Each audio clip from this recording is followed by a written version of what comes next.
Hi, and thanks for listening to Gossip with Celebrity, brought to you by Celebrity.com. This week we talk about Mary-Kate Olsen, Robert Pattinson, Chrissy Teigen, and the Royals. Our user feedback is about how awesome we are, and we end with our weekly feature, the comments of the week. The stories, photos, and tweets we talk about can be found at Celebrity.com/podcast under episode 52. Hi, I'm Katie, the founder and editor of Celebrity.com, and I write as Celebrity. And I'm Chandra. I'm the head writer for Celebrity, and I write as Kaiser. So, this week I'm just so burnt out. I felt that way last week, where it just felt like there were no good stories, no great stories. I mean, there was the Elon Musk asshole baby story. But I just felt so bored and just kind of out of it last week. But this week it's just been fine. I mean, I've been enjoying myself. I've gotten into the rhythm of being in lockdown and working and everything like that. I'm just working really hard, but it feels monotonous to me. But I just want to go to sleep. And it feels like it just happened in a blink. Yeah. I haven't been like that. I mean, that's not my experience right now. So, I'm sorry, did you want to talk about Lone Star? Sure. I've been watching 911 Lone Star, and that's been a little bright spot for this week. It's so dumb. But I like it because something ridiculous happens every few minutes. And in the regular 911 that it's a spinoff from, it's the most ridiculous out there tragic accidents that happen. Like a guy falling in a grain silo, and then the people go to rescue him and they fall in. And, Oh, that's not funny. Well, so Rob Lowe was the guy in it, right? Rob Lowe and Liv Tyler are in it. And Rob Lowe is always the same person. He always plays himself, arrogant and really into his personal grooming. Yeah, he's just real smug. And, yeah. I was an old school West Wing fanatic. Oh, okay. I never saw that. Rob Lowe was part of the original cast. He was on until the fourth season, I think. Mm-hmm. And the show got so much better when he left. That character was so poorly written, and his acting as that poorly written character just sucked so hard. And the show just got so much better by leaps and bounds as soon as he left. So I've never seen West Wing. I was just watching an interview with Retta on Seth Meyers, and she said that she's watching it again and that it's really sexist. It doesn't really hold up over the years. Certain episodes hold up. But then again, I haven't watched it since Trump has been president because it's too depressing for me. Yeah. But I really did love that show. And I'm always excited whenever I see Allison Janney or Richard Schiff or even Martin Sheen. I get really excited whenever anyone West Wing does anything. Oh, that's nice. Except for Rob Lowe. Rob Lowe just sucks. I won't watch anything with him, actually. So. He's super attractive, but he's a sucky person. Yeah, he's a Republican, but he doesn't want to be known as a typical white guy Republican, even though that's exactly what he is. Yeah. So what are you watching? So I'm still on my Bones marathon. I go back and forth between early season and late season, but that's how I've been keeping it fresh. It's ridiculous, I know, but it's how I'm amusing myself. You're switching it up. Yeah. So Billions started, and I'm the only person I know who is even interested in that show, and it's totally fucking bonkers. And they ended last season on such a high note. There was this huge cliffhanger, and it was going to be this really major double cross. And then on the season premiere... Double cross. On the season premiere, they totally negated the double cross. And I was just oh, should I even watch this season? Ooh, you got to do spoilers. We got to say there were spoilers for Billions at the front of this. No. But... I mean, that was vague enough. These people are always doing double crosses. Okay. It's a triple cross, quadruple cross. Triple cross. Quadruple cross. The show is crazy, and I can't believe... I would watch it. My dad has Showtime, and I have his login. I would watch it. Well, you should. Is it worth it? It is worth it. I would actually avoid the first season because the show gets so much better when Asia Kate Dillon turns up. It's all of a sudden the show makes sense when she shows up. and you have like Okay. some kind of moral center. And she turns up, I think, in the second or third season. She's great. They are great. They are great. Yeah, they are great. It's hard. My son has a binary friend, and he's so good at using the correct pronoun for them. And I always feel like I'm saying it plural. Yeah. You know, so it's harder. It's difficult to make the adjustment. And that's why I'm like having difficulty writing about Sam Smith these days as well. Even though I love them, it's hard to get into that rhythm. Yeah. Definitely. So I've been watching Billions, like that just started. Oh, and the season finale of Prodigal Son. Did we already talk about this or not? We talked about it on the podcast. Oh, why you like it. Oh, why I like it? Because it's the stupidest fucking show. And I was hate watching it the entire season just because I sort of liked the people and I wanted to see where they were going with the bigger story. And the season finale was absolutely bonkers, and now I really want the show to be renewed for the second season. It was crazy. The payoff was there. If you'd been hate watching it the entire season, you're like, oh yeah, this is why I was hate watching it. This was great. That's good. And as always, I'm trying to keep up with like tennis gossip, and there's not a lot of tennis gossip, but my favorite player, Juan Martin Del Potro, he and his girlfriend broke up, and she just announced it this week.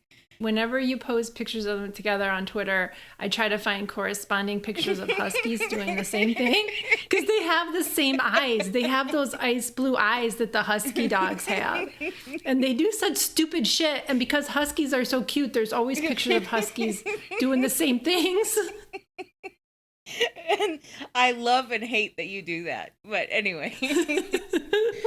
So, I have like a big involved backstory because I'm like halfway internet stalking Juan Martin Del Potro. So I follow both he and his now ex-girlfriend on Instagram, and they were quarantined together in Miami like halfway through March. Then they went home to Argentina, and after that, they weren't on each other's social media at all. He went dark. I started getting a feeling that they like had some sort of something in Miami. Are we going to do this or not? And they were like, nope, we're not doing this at all. So she's from Argentina too? Yeah, he only dates Argentinian girls. But yeah, she's really beautiful, and he only dates girls for like a year or two, barely. And he's always like breaking their hearts. But he was doing all this stupid boyfriend Instagram shit that she was making him do, like posing for cheesy pictures. Oh yeah, stuff. Like she's constantly on Instagram. That's her whole deal, is being like Instagram model. And he was doing the Instagram boyfriend thing of always photographing her, and then she was making him pose all these different ways. But I think he liked that. He liked that she was like that. I just wanted to say that all of my suspicions were true, and I'd been feeling like they had broken up about 2 months ago, and she finally confirmed it. You weren't stalking them, you're just following their social media, and they made it obvious because they were always posting together, and then they're not, you know? You can tell. You were right. Pretty much. Yeah.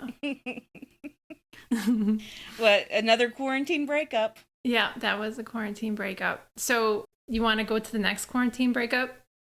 Oh, yeah. Okay. Let's go there. So we have our list, and this is way farther down on the list. But Mary-Kate Olsen and Olivier Sarkozy. Now, she's 33 and he's 50.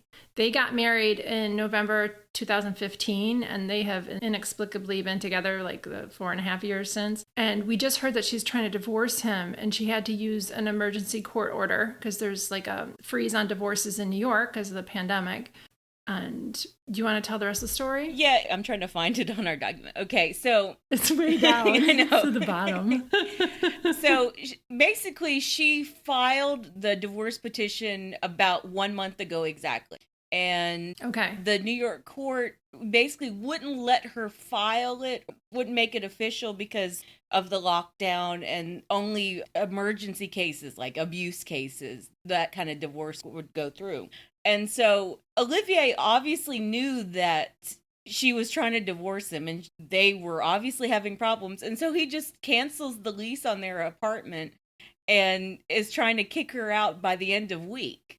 And she's like, holy shit, no, I can't do this in a lockdown. He's trying to kick her out by mid-May, I thought. He's trying to kick her out by mid-May, right? Or did it say end of the week? Yeah, I mean, because we're mid-May right now. It would be by... Holy fuck, I thought it was April. I'm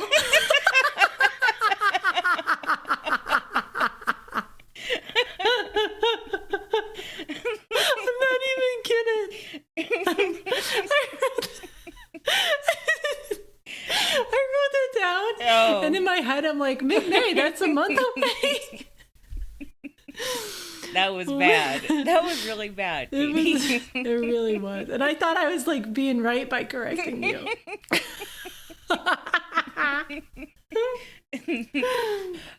On May 14th, she said mid-May. That's today and shit. So, yeah, she wants basically 2 more weeks to get all of her stuff out of the apartment. And so that's why she had to file all the paperwork.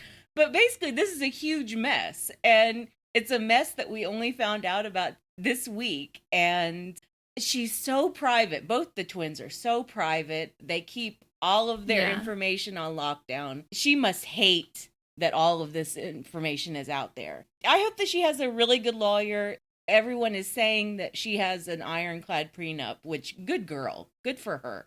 It's smart. Yeah, that's really smart. Because she has all those high-end businesses that are worth a lot of money. Us Weekly said that the twins are together worth $500 million. I think they're worth more than that, don't you? Well, if you add all their businesses together, they might be, but it might just be on paper. It's still a shit ton of money. I mean, come on. Yeah. Yeah, and I have faith that she'll hire, the best lawyers and all that. So one of my online friends, Lisa, and I talked to her. We have a Zoom meetup that we have, and if you guys want to sign up for it, just sign up for our mailing list. You can see it on any of the secondary pages in our site. And if you've already seen it, the pop-up come up and you dismissed it, just open the site in an incognito browser and it'll come up again. But Lisa was telling me about this blind item from Lainey. Oh, yeah. And can I talk about that? I mean, just be general. Just say we think that it could be about Mary-Kate. There is a blind item from Lainey that my friend Lisa thinks might be about Mary-Kate and Oliver. And it's called Oxy Love. Is it Olivier? I think it's Olivier. It doesn't have an extra I in it. Yeah, it does. Okay. Oh, it does. I wrote it wrong. And she's not getting kicked out till next week. What the fuck? Next month. I can't today. I missed my nap, too. I had a stupid meeting. I'm so out of it. Olivier. Yeah. It's called Oxy Love Blind Riddle. And just look it up on Lainey's site. It's from 2014 in the fall. And you can tell from the title what they're suggesting about these two. And I won't talk shit about their appearances. I just think that they could take better care of themselves. Is that rude to say? Yeah. They could take better care of their skin. I'll say that. Yeah. Sometimes that's indicative of other issues. Although people might just be that kind of type who's like, fuck it. I know a lot of people like that. Well, they have a crazy amount of money. They're blonde and pretty. How hard is it to just take care of your skin? Well, especially Mary-Kate has that aesthetic down, that hobo aesthetic. So speaking of that, this is a great segue to the story about Robert Pattinson. So we're not going by that. All right, go on. No, I figure if we're just winging it today, we're not winging it. We have all this shit written down, but we're not going in strict order. So Pattinson, fuck it. He did this. You want to do the intro? You can call him Bobby Sparkles if you want. Bobby Sparkles did an interview for GQ. He's on the cover. And this was one of the craziest. So you did an excerpt from it and you got what you thought was the craziest shit, but I don't know if you did because it even gets crazier. Oh, yeah. Well, what I saw everyone talking about was all the stuff about him not working out. And I thought that's the big headline. And as I was reading it, like, he kept going on and on about pasta. And I was like, I'm not reading all of this bullshit. And I can kind of get like that when I'm reading really long celebrity profiles. I'm like, who really cares? I mean, I don't want to read a celebrity talk about pasta and microwaving pasta for 3 pages. So I'm like, nope, that's not the headline. The headline is the stuff that he said about not working out. That was super interesting. He said, do you mind if I interrupt you and read that part? No, go ahead. He said he's not going to work out to play Batman. I'm like, come on. That's your whole fucking job. Your job is to be fit for that. He said, I think if you're working out all the time, you're part of the problem. You set a precedent. No one was doing this in the 70s. Even James Dean, he wasn't exactly ripped. Literally, I'm just barely doing anything. No, okay. I'll frame this a few different ways. One, he said this specifically about quarantine, that he wasn't keeping up with his workouts in quarantine. I had the impression that he was working out while he was actually filming the Batman. And Zoe Kravitz is busting her butt to be Catwoman. Right, but... like, she's still working out. Okay, and I'll also frame it this way. I was laughing so hard when I wrote this because I couldn't believe that he just was like, fuck this. You set a precedent when you work out. It cracked me up so much. I didn't really get into like this, strident feminist analysis of a woman could never say that. A woman, of course, would never say that because a woman wouldn't be allowed to work if she didn't work out. But yeah. Oh, no, I wasn't criticizing your coverage of that at all. Like, you did a great job with that story. I just was saying that I was surprised that he's so fucking lazy. It's your job. Yeah, I mean, it's laziness, but it's also just him being very eccentric. And I can't believe that he got hired to play Batman for this major studio, and he's like, I'm not working out. And that role has such shitty, apart from Christian Bale, Ben Affleck or whatever, that role has totally bad luck. Uh-huh. I mean, George Clooney is still trying to apologize for what he did with it. His Batman nipples. And Val Kilmer played it too, right? Yeah. I never saw that one. I don't know what I saw. I'm sure I saw it and it kind of washed over me. But so Pattinson made pasta with the journalist from GQ. And what he did is just completely insane. First of all, he said he pitched this idea of pasta you carry in your hand to this major restaurateur in LA. And he goes on and on about microwavable pasta. And you can microwave pasta. There are certain brands that do it. Do a cup of noodles or whatever. But anyway. Yeah. And then he put cornflakes, sliced cheese, pasta, and sauce in the microwave with tinfoil. And to be fair to him, he thought that this device was a fancy oven because it was a secondary microwave in this house, I guess this high-end house where he was staying. He wasn't familiar with the kitchen because obviously he's never fucking cooked if he's doing this. And I don't know, I can't. It was just ridiculous. Yeah. And disgusting. And of course he blew up the microwave because... And that was a plot on 911, on Lone Star 911. That's how this terrible fire started that wiped out the entire fire department, where Rob Lowe came to help them because he had experience with 9/11, whatever. But it started with tinfoil in the microwave. Yeah. Don't microwave tinfoil, basically. And don't listen to Robert Pattinson about food because the boy cannot put together a meal to save his life. He got a big lighter. He burned initials in a bun with a lighter. He's completely crazy. How is he working in any kind of career that doesn't involve, I was going to say menial labor, but I don't think he could do that either. You have to have some kind of practical whatever. I remember it was before he dated FKA Twigs. And he was obsessed with the idea of living in a van. And he didn't have a home or, he wasn't renting or owning a permanent home.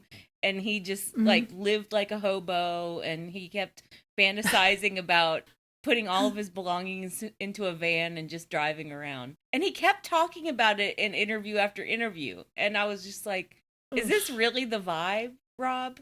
Bobby. He's like a man-child. And how do these famous women date him? He must be so annoying. Like, I can... No, I can see why they date him, because he's charming. And honestly, after just reading part of that interview, I wanted to take care of him. Oh. I'll teach you how to cook a little bit, you know. No, I can't stand those type of fix-em-uppers.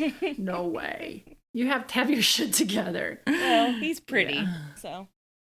Yeah, he's attractive. That does not go far.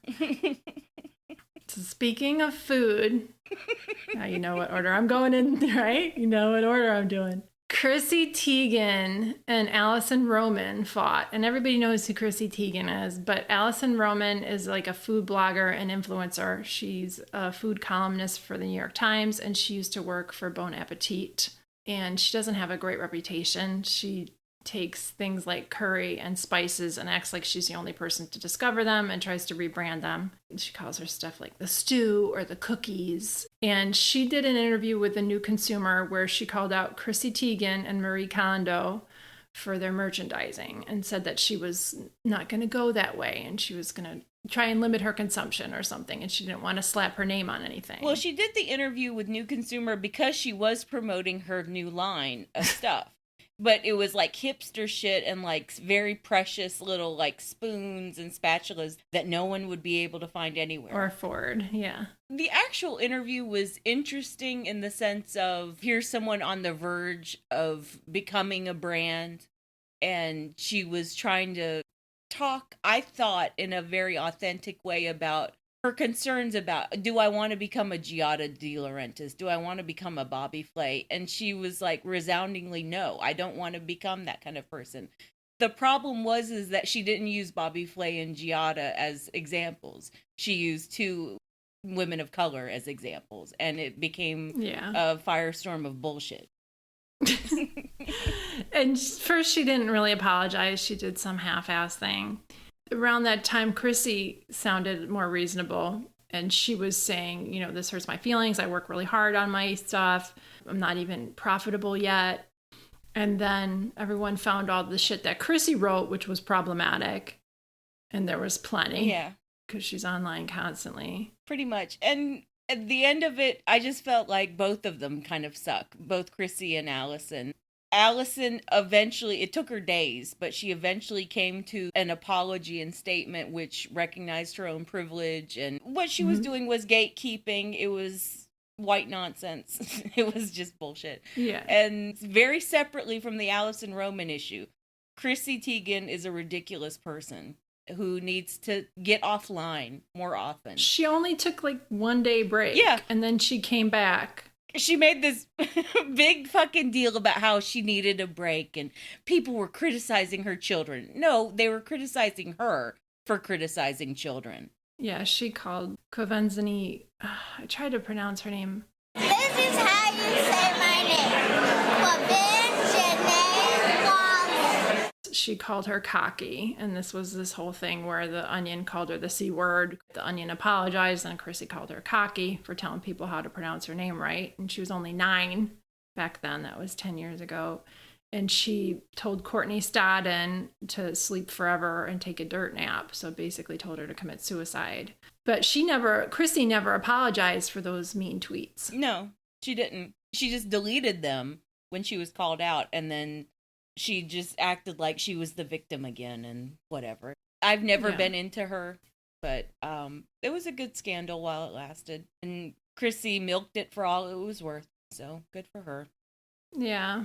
I was surprised how much that story got picked up, because I'm like, oh, it's just Chrissy Teigen fighting with somebody. You know, like that happens every day.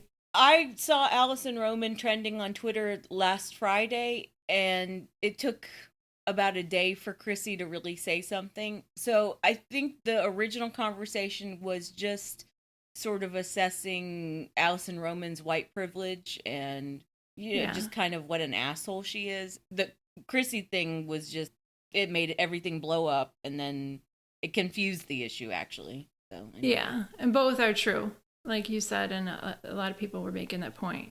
Alison Roman can be an asshole, and so can Chrissy. Yep. And both are. Yeah. Yeah. So for Royals news this week, we didn't have a lot. Speaking of assholes. Oh, okay. Good job. You're better with the segues than I am. Oh, yeah. We're both a little bit punch drunk, huh? You need a nap, too. Since we're doing everything backwards, let's start with Prince Andrew, because that was actually a legitimately big story. But nobody hardly got the coverage it should have, as is typical of stories about what a terrible person he is. What was interesting about the Prince Andrew stuff was that it originated from a big major newspaper, the Financial Times. They did some investigative reporting on that Pitch at Palace, which is the charity something that Andrew started, where basically you go to the palace if you're an investor, an angel investor, or a small business. You go to the palace and you meet up, and maybe you get someone to invest in your business. And Andrew was there to recognize all of that. Anyway, so this was technically a charity, and he was using the charity's funds to pay off his former employee. And the charity commission was like, you can't do that. And so he had to... £350,000. Yeah. This was a huge amount of embezzlement that he made from his charity. Right. And all to pay off his former press secretary. Her name is Amanda Thirsk, and she was the one who set up that huge catastrophe interview with the BBC. The interview was so bad, she had to leave her job and get fired or quit or whatever. But she set up a little golden parachute of $350,000 embezzled from a charity. And there was another story that Epstein used Prince Andrew to lure girls, I should say. Girls and women, place. I would say. Young women. Yeah, we already knew it, but it was interesting that the Mail on Sunday was sort of going through it again, and they had a new source that was saying Epstein always used his royal connections to tell young models, you should come over to my house, you'll get to meet Prince Andrew, he'll make you famous, blah, blah, blah. So those stories came out about Prince Andrew, and then there were a bunch of filler stories, of course, as usual, about Harry and Meghan and how Harry's miserable, even though he looks fabulous and so awesome. Yeah, do you think those stories are just British reporters being assholes about Harry and wanting that to be true, wanting him to be miserable when he's not? So we heard that Harry is in LA with Meghan's friends, but I mean, everybody's socially distancing, so I don't know how that's true. And they keep this narrative up that he misses his time in the military. So I don't think it's necessarily true. It might have a kernel of truth, like he misses hanging out with everybody and doing those things, but that doesn't mean he regrets his new life. Yeah, I think so. I mean, I think that's true, that he misses some people, he misses that life when everything was simple when he was in the military. And then I think he's really happy in LA. Every time we see him, he looks well rested and like he's got some sun and like he's enjoying time with his wife and his child. He did that video for the Invictus Games, just announcing that they're going to have some kind of virtual conference. They don't know when it's going to be, but he looked great. Yeah. He did look like he had sun, and he looked really healthy. I just think that the British reporters, they just want him to sound as desperate as possible. Just continues the whole idea that the British reporters are acting like jilted lovers. They want to see their ex-boyfriend looking pathetic. That's how they see him. And then there was this other story from Katie Nicholl, and she's a British journalist. She gave this to Entertainment Tonight, and she said that Harry and William had reconnected during the lockdown. I don't believe that at all. Like, maybe they talked once, but yeah.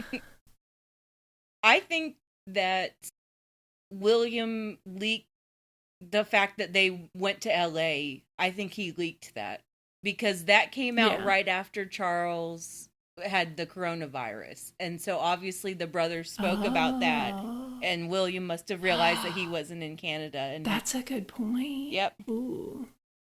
The timeline makes sense. And then baby Archie turned 1.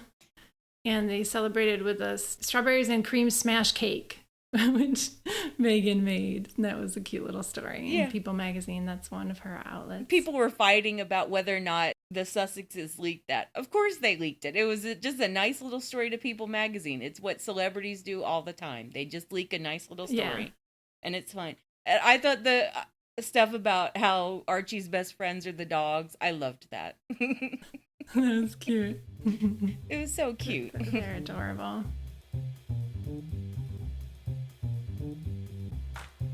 All right, let's move on to the user feedback. I think because we were so goofy last week, everybody was super nice to us about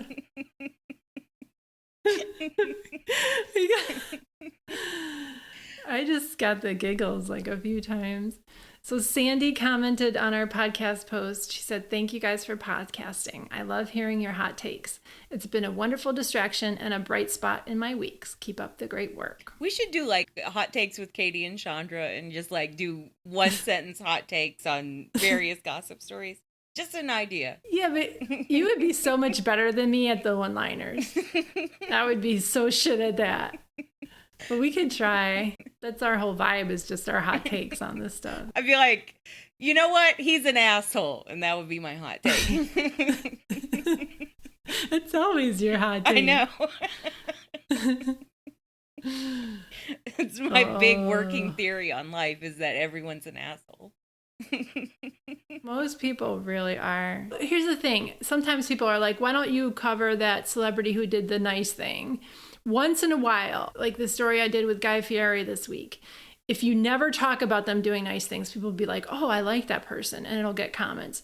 But 98% of the time, nothing. Right. Those stories, they just lay there and sit there and they don't get any attention. So why do you think we cover the negative, ridiculous stuff? Because it gets us comments. Right. And traffic. I think people care about the nice stories, but not beyond the headline. Like, not enough to comment. I think they're like, oh, that's great that Ariana Grande gave money to blah, blah, blah. But they don't care beyond that. They're like, oh, that's nice. Move on to a scandal. Yeah, and it doesn't get a lot of traffic or interest, so that's not our model. And then if people are like, why do you keep covering the royals? And I'm like, look how much interest there is in them. We also got a nice text message from Cindy. She said, I just wanted to say I love you guys. I've been working from home and you guys have added some big laughs to my day at my desk. I look forward to hearing more from you. So thank you, Cindy. We appreciate that a lot. Yeah, we like to call babies assholes and laugh about it. I'm sorry. For what? Calling the baby an asshole. Why? Why do you bring this up now? It's so random. I don't know, because we were laughing about it. Time. We were laughing about it last week because I was like going on and on about Elon Musk. I felt bad about it because that poor little baby. Aw, that's sweet that you're still guilty about it. I thought it was hilarious and awesome. It's not the baby's fault that its parents are assholes. I mean, that baby's probably going to turn out to be an asshole. I mean, it has no other option. That's true. You just got ahead of the game. But no, you didn't mean to. It was just the way you phrased it. You recovered from that immediately, too. You weren't going on a rant about the baby. It's not like you're Chrissy Teigen. Yeah, that's calling true. That little girl names first, trying to pronounce her name correctly. Well, I hope little Ash whatever won't be like that. He'll be like, actually, my name is pronounced X.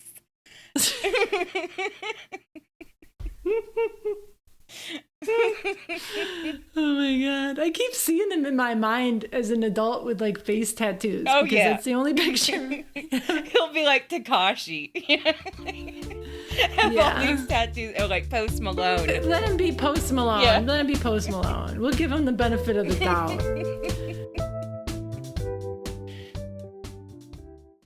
So let's move on to the comments of the week. So you covered Miley Cyrus's interview with WSJ magazine, and she was talking about her new interview show on Instagram Live, which sucks. I've tried to watch it before, and about how she doesn't have any outfits for it. And she said, everything in my closets is studded or leather or latex, honey. So I'm going through my damn closet like, what am I going to wear to interview the friggin' senator? Give me a break, Miley. I want to call her Molly because she's such a Molly. Because she's always on walking Molly. Ecstasy. Yeah. Yes. And Light Purple commented, and is her medicine cabinet full of monostat? Stuff needs to breathe. It's very true. Yeah, nasty, but true. All right. I had like a few different choices for comment of the week because I didn't know how like mean I should be after I called a baby an asshole. You're just so sweet. Don't you care? Like, You did not mean. Okay, so there was this really bonkers story with Lena Dunham. She was on Watch What Happens Live with Andy Cohen. And she was asked about the photos where she was trying desperately to kiss Brad Pitt on the lips. At the red carpet. On the red carpet. For Once Upon a Time in Hollywood. It was totally cringy. And like everyone is trying to ignore her as she's trying to kiss Brad Pitt on the lips. So Lena told Andy Cohen like this huge story about how Brad Pitt is in love with her and like how he's so nice to her. Oh, he gave her a ring, and after the premiere, after she tried to kiss him, they had pizza together, and they had a secret pizza. We secretly ate pizza. Yeah. I told him I like his ring, and he gave it to me. Mm-hmm. That's what she said. It was ridiculous. And so Chloe Cat said, she sounds like someone I know, a delusional, narcissistic, unattractive woman who thinks every man she meets is in love with her. She also had a very spoiled upbringing. And that's just Lena. It really is. Yeah. She's so spoiled. She's so delusional. And every time she like pops back up every 3 months or so, I'm like, oh God, she hasn't gotten any better. She gets worse every time. This latest one was bad. No, I think she was worse when she was really famous. Like during the first few years of Girls, that was her worst. It really was. Okay. I just find her so annoying. Yeah, she is. So, do you want to read the next one? You got another one in here. Yeah, I didn't know. Well, okay, so I'll do the other That one. one's good too. You can do both. Yeah, okay. So James Middleton, who is the Duchess of Cambridge's younger brother. James Middleton has had a beard for years and years and years, and he looked good with the beard. He looked like very aristocratic, I always thought. He realized that his fiance has never seen him without a beard, so he decided to shave it. He looks like shit.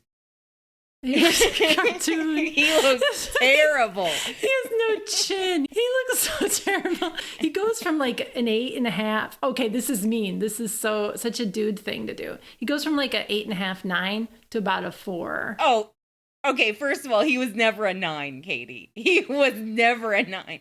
It's because you don't like bald guys. He was a 9. He was attractive. No, never. He was maybe Aww. a 5 or a 6. No, a he was solid a 9. 6 with the beard. A solid 6 with the beard. And now he's like way down at like 1. I'm a little more generous. All right, so Tempest Prognosticator, she commented, he has a face that cries out for a beard.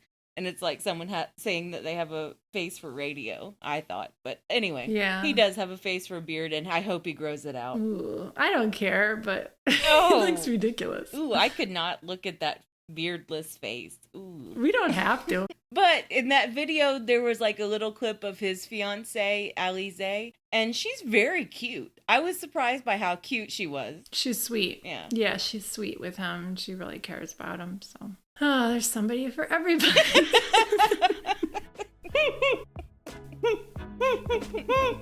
Thanks for listening, bitches. Thanks, bitches. Thank you for listening to the Celebrity Podcast. Please rate, review, and subscribe wherever you listen. If you like us, please turn off your ad blocker when you visit our site. You can text us or leave a voicemail at 434-218-3219. Our music is from AA Alto, Maiden, and via Premium Beat and Sound of Picture. Thanks again. Oh, it's good talking to you. Yeah, we were both a little bit punch drunk there at the end. All right, bye. Bye.